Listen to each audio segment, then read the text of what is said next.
Please stand with me as we begin our service by singing Surely the Presence.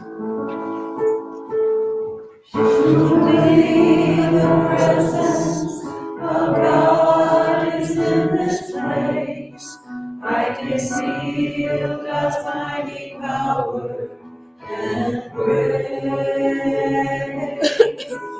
I can feel the brush of angels' wings. I see glory on His face. Surely the presence of God is in this place. Surely the presence of God is in this place.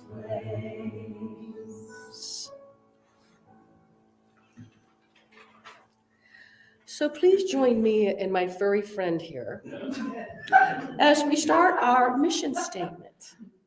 So, we welcome all as we create a loving community, teach universal truth, practice spiritual principles, and live life abundantly. It's wonderful to have you here in presence, and it's wonderful to have you with us on the internet. Thank you for bringing your time, your energy, and enfolding us in that as we enfold you in the love that we have here. So, we have an opening prayer. But before I begin, those of us here, we have a project where we are bringing in stuffed animals. And these stuffed animals will be held and loved on, and then eventually they will be given over to individuals who are resting in nursing homes. So they've got something to hold and to love and to know that's been infused with love as well. So this is my partner for this round, and I hope that you'll pick one up and spend some time loving on it, knowing that it just is the perfect animal for that person that's going to get it. So we're going to open with our prayer, and we know that as we move into prayer, unity was founded on prayer. And that as we move into this time of prayer, we understand that prayer opens our hearts, opens our minds, and allows us to align who we are with the source of life that rests at the very heart of our being. It is through prayer that we recognize and we realize that love truly is the healing energy of all, that that's really all that exists. And it is love that is that healing power and that healing energy. If you find in your day today, or have been finding, there's some difficulty or confusion and you yourself are struggling in prayer, know that you can reach out to us here at Unity. Reverend Sue is the one you can reach to, and she will pray with you. And then she will also send your prayer onward to Unity in Kansas City, where your prayers will be prayed for 30 days.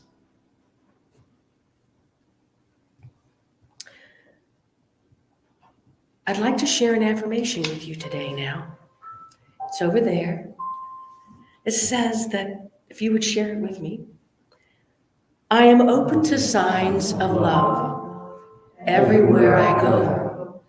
Every day, in some simple way, I am reminded of how much I am loved.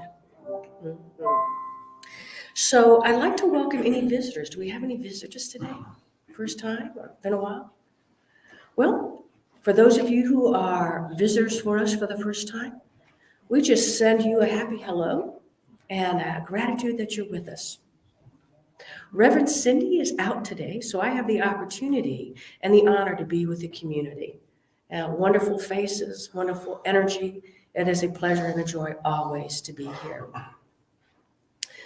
And I think that we're going into the featured announcement. Okay, all right. Hi, everybody. You don't know, my name is Joy Davis. I'm the music director here at Unity of Dayton. And this is our featured announcement today. It's about the fireside chat that we're going to be having on the 30th of January. They don't have a time, but I am assuming it will be after the service.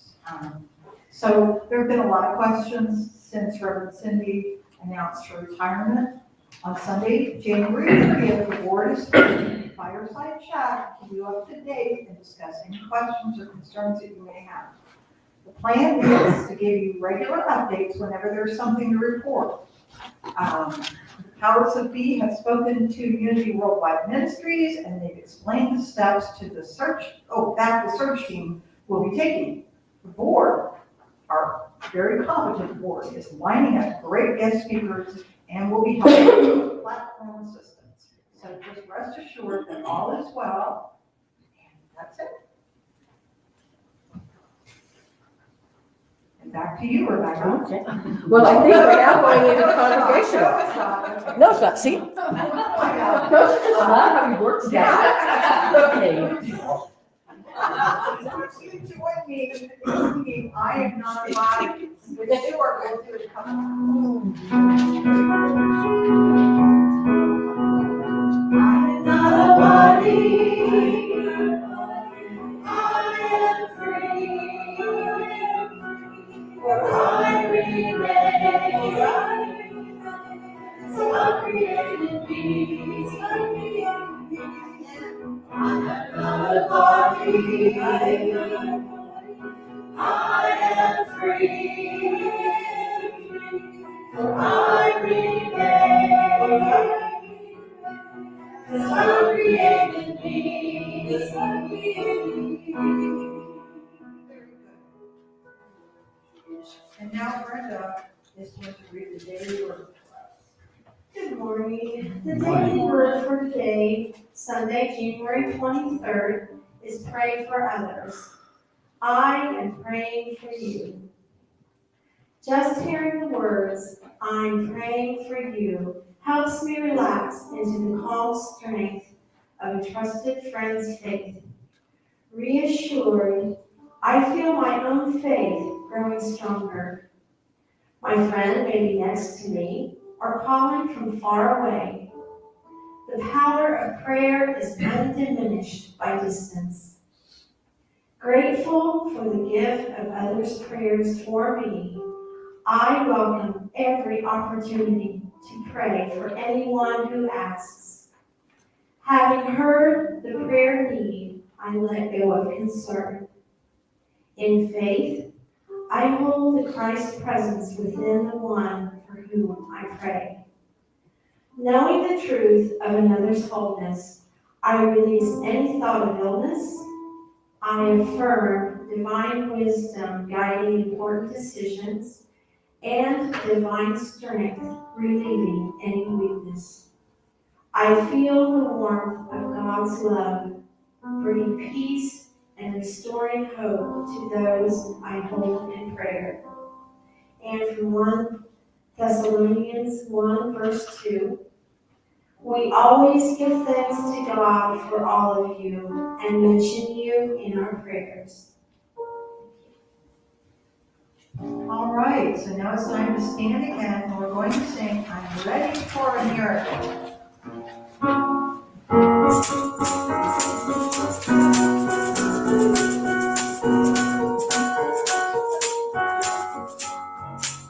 I'm ready for a miracle, ready for a miracle, ready for a miracle today. I've got my mind into one, ready to experience one, ready for a miracle today. My heart is open, ready to receive it. My heart is open all the way. I do accept a miracle, do accept a miracle, do accept a miracle today. I do receive a miracle, do receive a miracle, do receive a miracle today.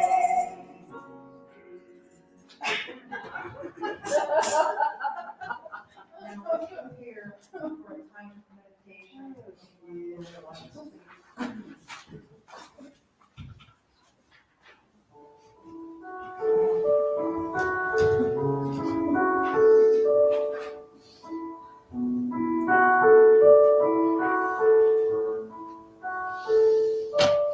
There is peace.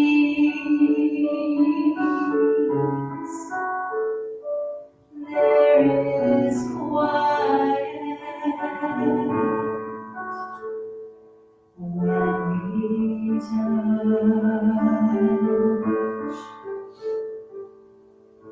stillness.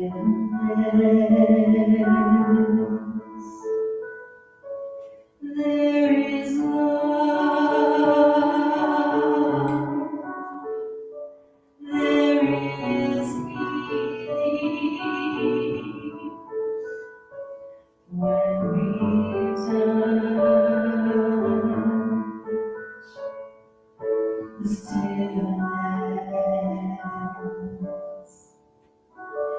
There is hope that is growing when we touch the stillness.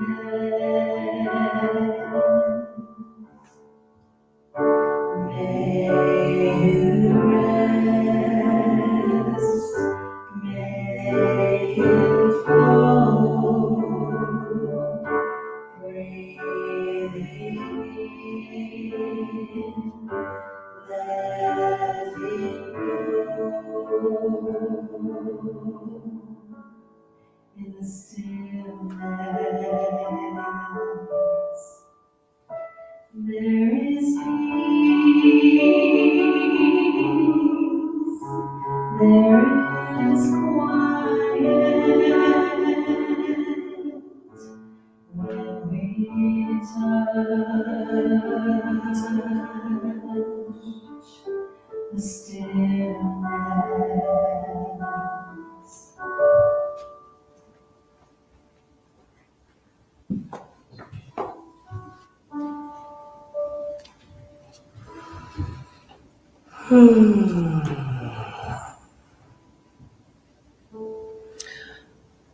And as we move into this most sacred opportunity, to pause a moment within so that we can bear witness with every cell of our being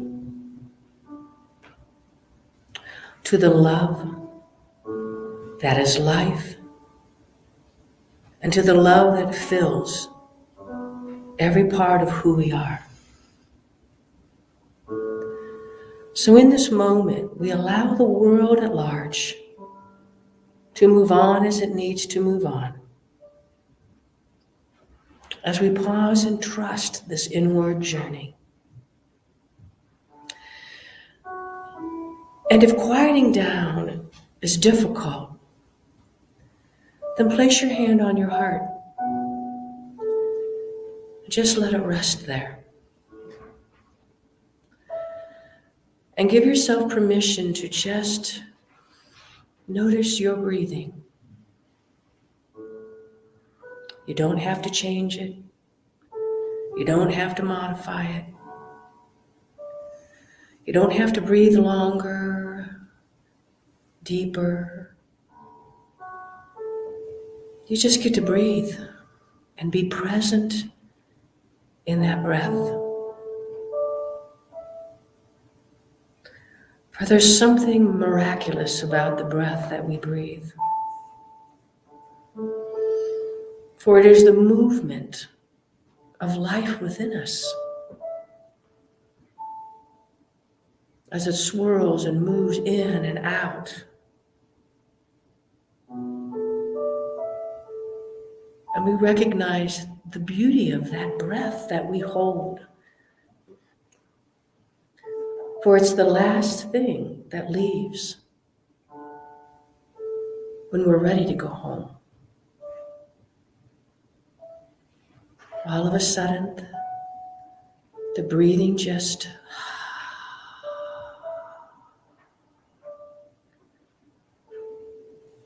and our soul moves on. So as we take this moment to honor our breath, We honor the life energy, the life force that we are, vibrant, alive.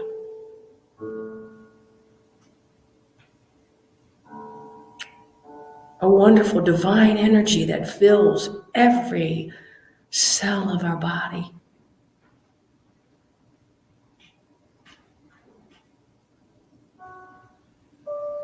And just take a minute to allow you to feel that life force that is yours.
And as we move within, we remember.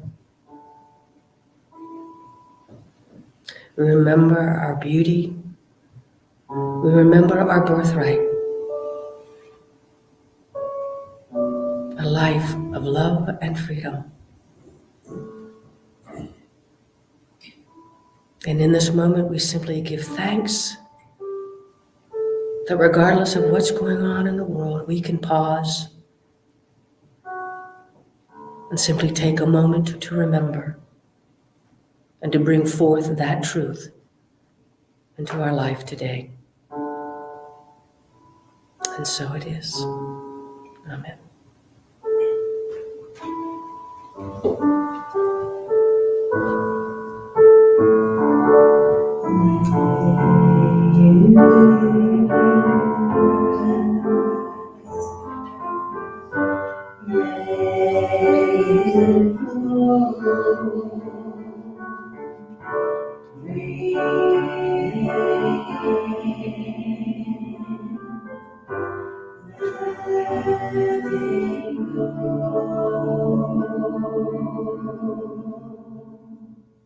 In the stillness, there is peace, there is quiet when we touch the stillness.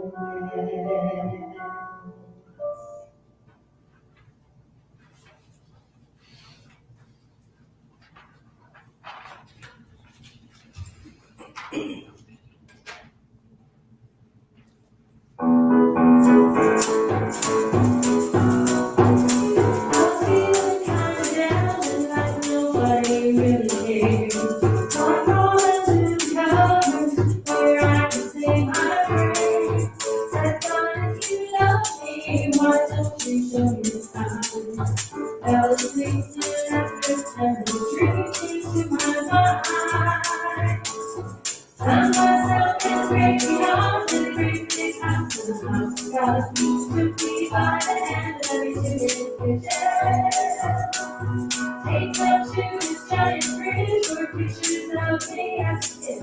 Every drawing that I ever did was love. There's no higher high, no feeling greater than singing the song of God's refrigerator.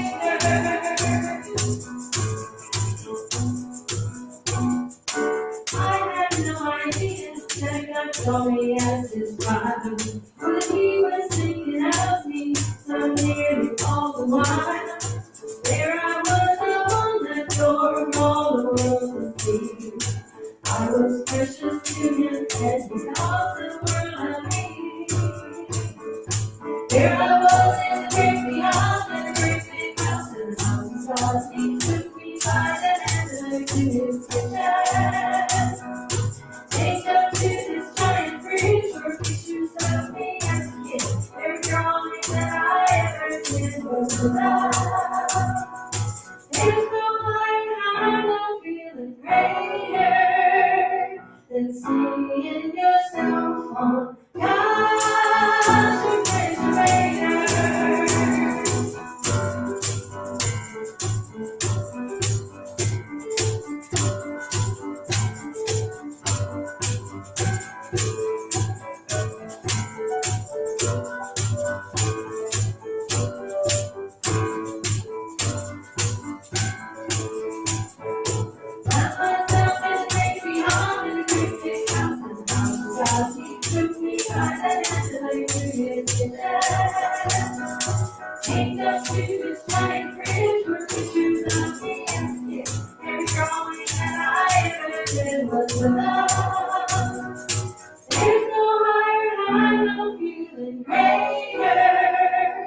Than seeing yourself on God's refrigerator. Oh, and just in case you ever feel forgotten and blue, I saw pictures of you up there too.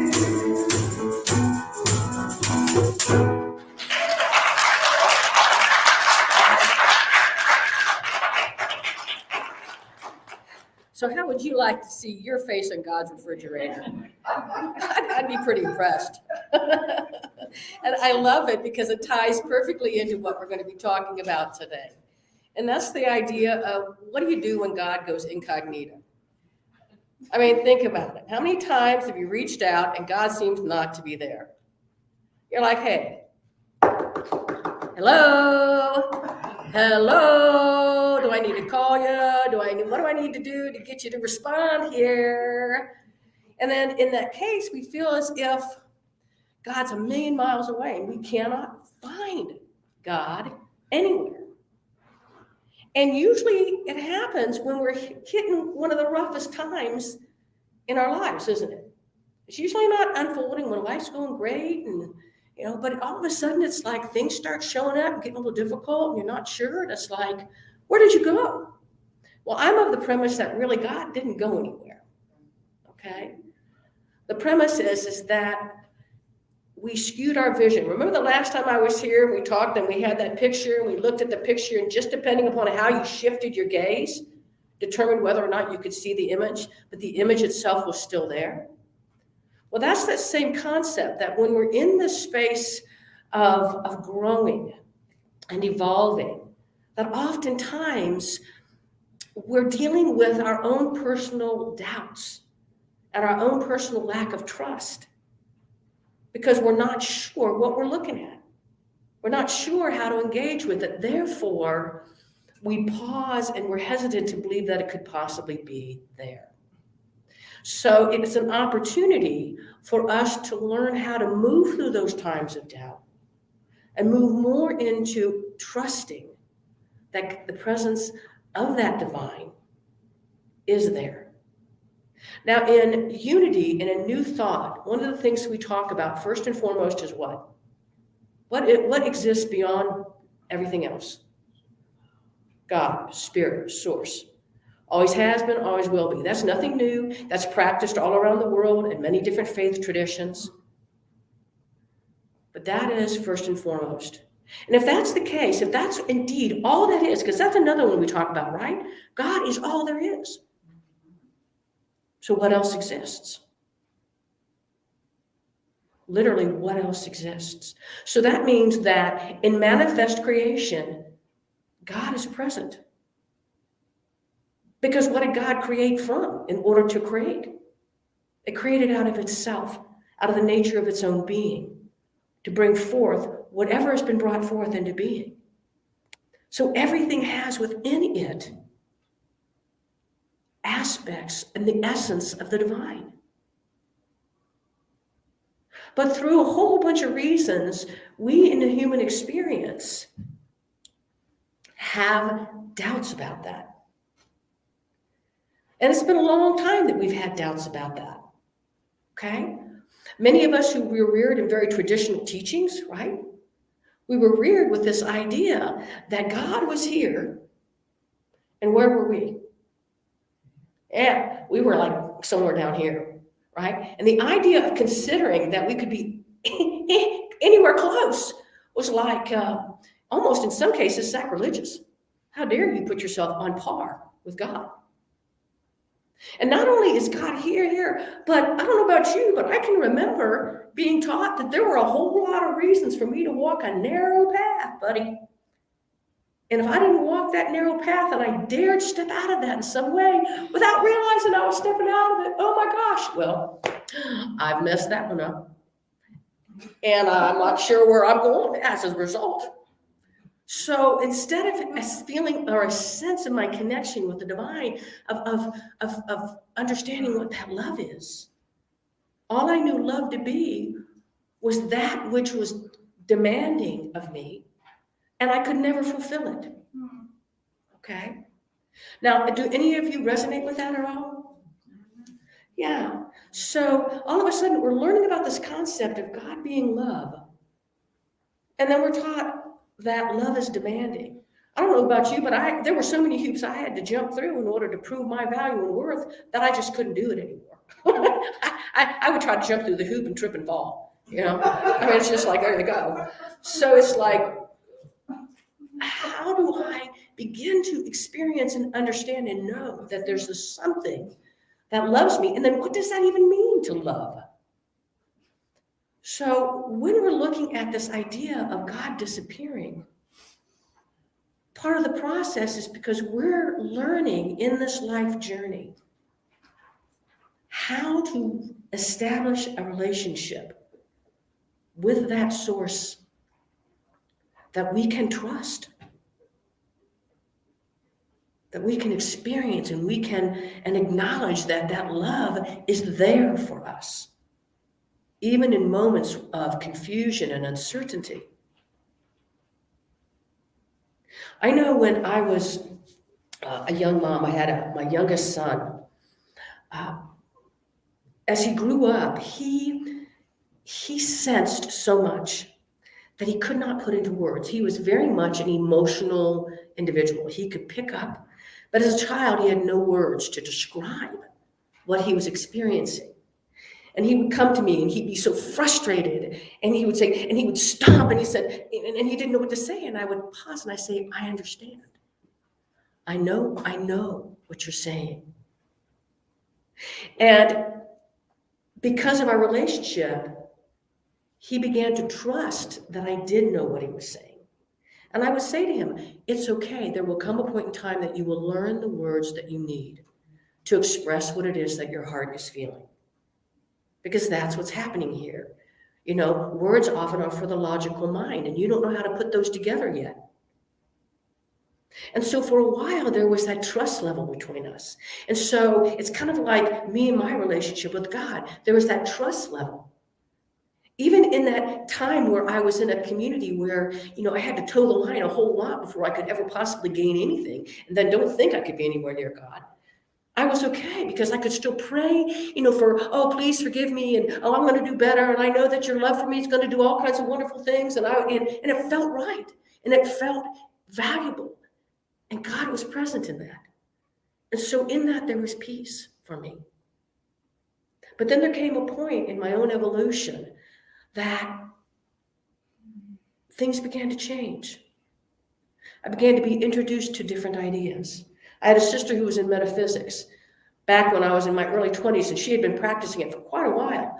And I would listen to her talk, and it was like very fascinating, and it was very interesting. But then all of a sudden, when she stepped and said, you know, what do you think? And I just looked at her, and I'm like, whoa, back it up, back it up. Because, you know, I knew here, but that didn't mean it made sense here. Okay? Because all of a sudden, stepping into that path meant that I had to be willing to let go of all that I had bought into up until then. I had to let go and trust that if I dare to open to this idea of God being all that is, and that means that God's a part of me, and that it's what I am, then part of my journey means I've got to trust this thing that for so long had been a taskmaster. All right? And in that place where I was beginning to learn these new ideas, the language that I had to speak about what was going on and how I could communicate with God, I didn't have the words. Like my son didn't have the language to describe how he was feeling. He had to trust that I had it, that I understood him. And like I didn't have that language to communicate with God. And then when I finally realized that I have to walk away from this, I was a youth minister involved in a very large community. We were having a blast. I had a blast with the kids, but I knew I couldn't teach that anymore. You know, and even I was asked to stay, and I'm like, listen, parents need to know that their children are learning what they want their children to learn. And I cannot honor that here. And it's disrespectful. And so it was time for me to step away. And it was frightening. Because all of a sudden, the things that I had grown comfortable with, the language, the practices were not there anymore. But I knew there was a reason that I needed to step away. I knew I had to trust this in me. And I knew that when I did that, it felt better. I felt better. And so, and again, that was a big shift because I grew up thinking, be careful, that's the sheep, what, the wolf in sheep's clothing, or whatnot. I mean, and genuine friends who, honest heart, were like very frightened for me. Where I finally had to say, thank you so much for loving me, that you're concerned, but I also have to know that the God of my being is big enough to handle the wolf.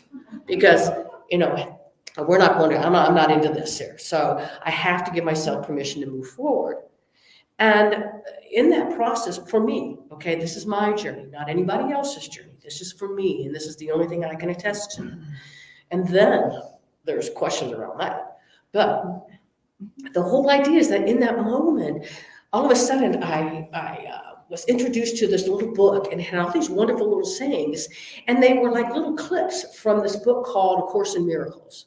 I'm like, A Course in Miracles? Well, that sounds interesting. But what I loved about that Course in Miracles is that it used Christian terminology in a way that, wow, I could re-envision what Jesus was speaking about using this different terminology. And that was very helpful for me. And it helped me to develop a language that for a while I could use in my prayers and I could use in my meditation and in my journaling. And when I used that, it just bing, hook, line, and sinker, felt real good. And in that process, that helped me to develop a sense of trust, a little more trust in the nature of the divine that's supposed to love me. Okay? That, and then I realized in looking at that book that it was channeled. And then all of a sudden I was like, whoa, how do I explain this one? Okay? So, I mean, there's a lot of big moments of who do I trust and what do I trust? What do I follow? What do I listen to? Especially when it's like, I can't sit and say, well, you can do this and do that and do this, and there you go. It's like, well, I don't have a clue, but all I know is that this feels right to me. And so that's what I had to go with.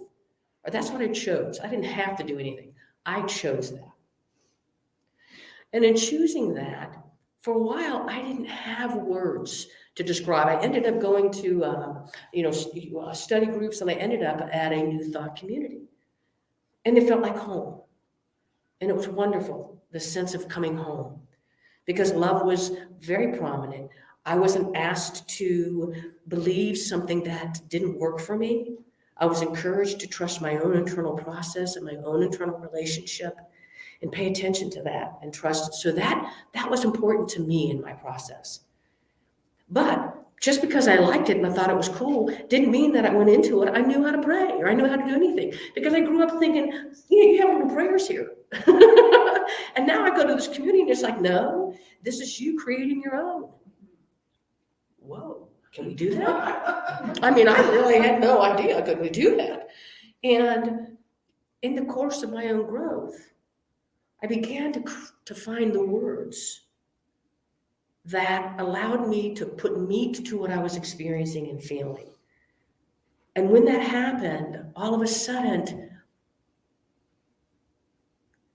I had a connection again with the source of my being.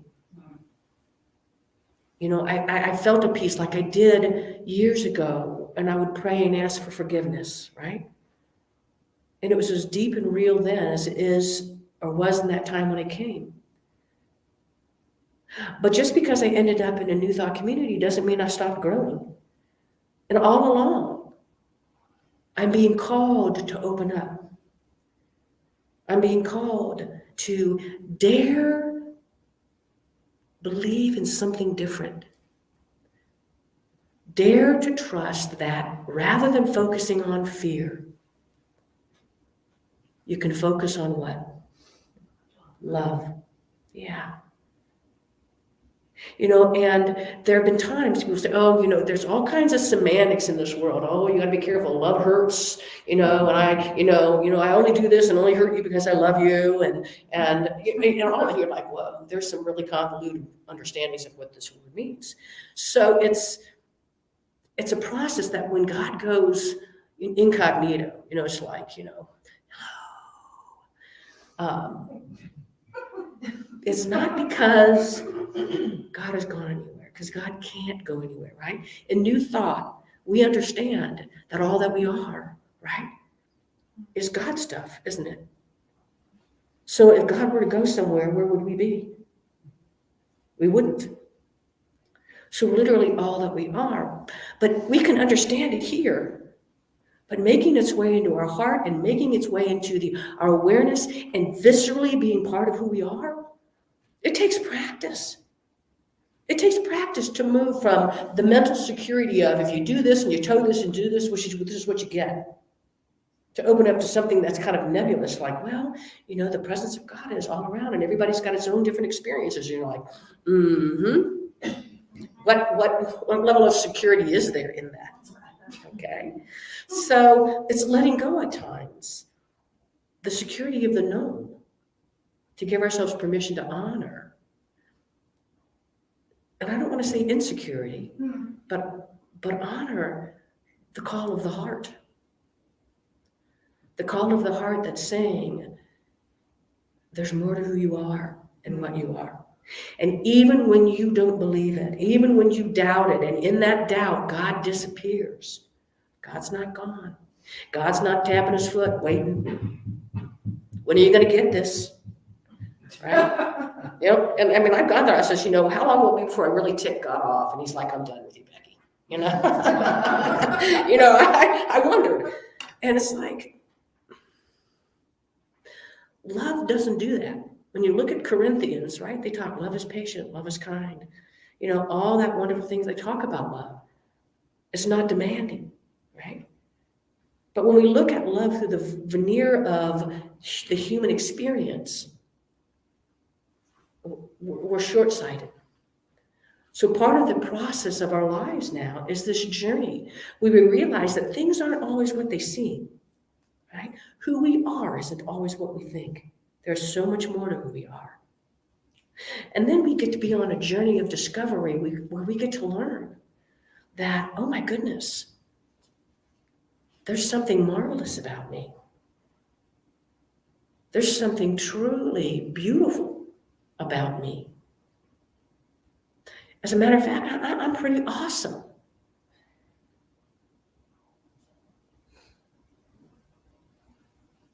I'm a wonder to behold. Now, if you'd asked me to step up here 5 years ago to make that statement, I couldn't have made it. But by continuing on my journey, one step at a time, that love, that is life itself, just continued to be present with me like I was present with my son. Especially when he began to grow and evolve. And in that evolving, there was a level of confusion with all that was happening. He hit 15, 16, and all of a sudden he was a mess, feeling all kinds of things. And how can you understand? And how do you know? And I feel ashamed, and I feel sad. I'm not, all these things. And as I listened to him, I felt none of that. I knew his confusion. But that individual, I knew that heart. But it didn't matter if I knew it, just like it doesn't matter if God knows it. What matters is we have to be the ones that are willing to own it. It wasn't until he was willing to own that when he came back to me and said, I know you love me, and I'm learning that I am okay. And I like who I am. And I like what I'm bringing to the world. That all of a sudden, he could feel the love that I have for him in new ways. Because he was receptive to it. He was open to it.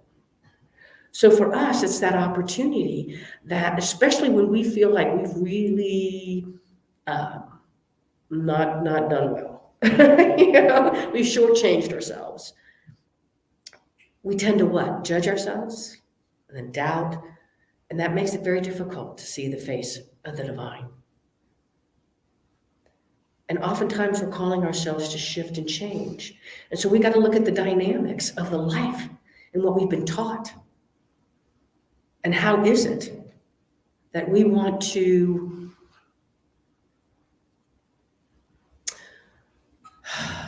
I lost my train of thought, and that's okay. We're just going to stop there. Except to know that the journey that we're walking, love is always, always present for us. The gift and the key is, are we willing to give ourselves permission to own the value that we are so that we can move through whatever belief systems that we have that have been keeping us stuck? And know that even when they've kept us stuck, we're learning to trust that God is always there. So I want to thank you for this opportunity to speak here today, to share my story. And I look forward to hearing yours. Okay. And I think that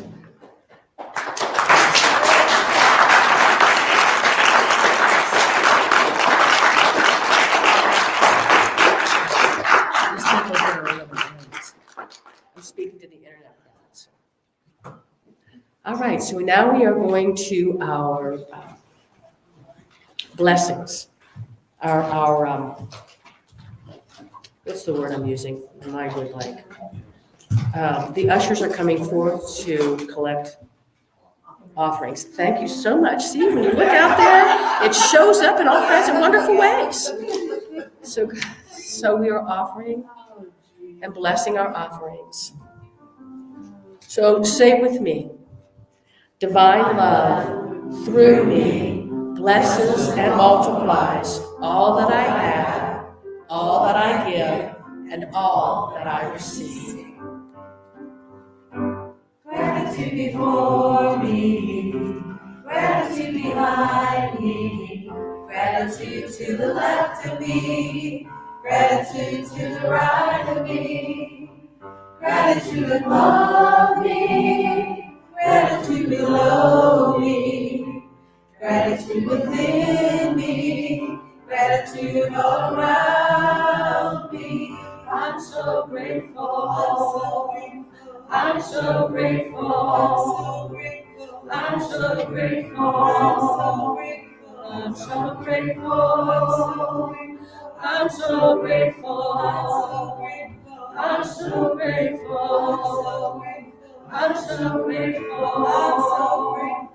I'm so grateful.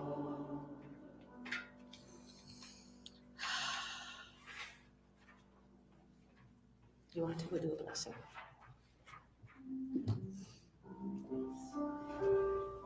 We give thanks for these offerings. the gifts of the heart.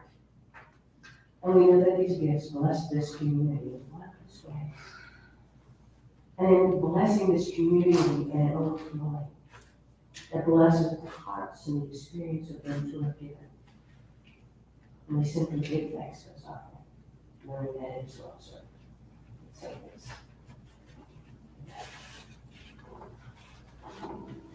Well, I think it's time for the rapid fire announcements.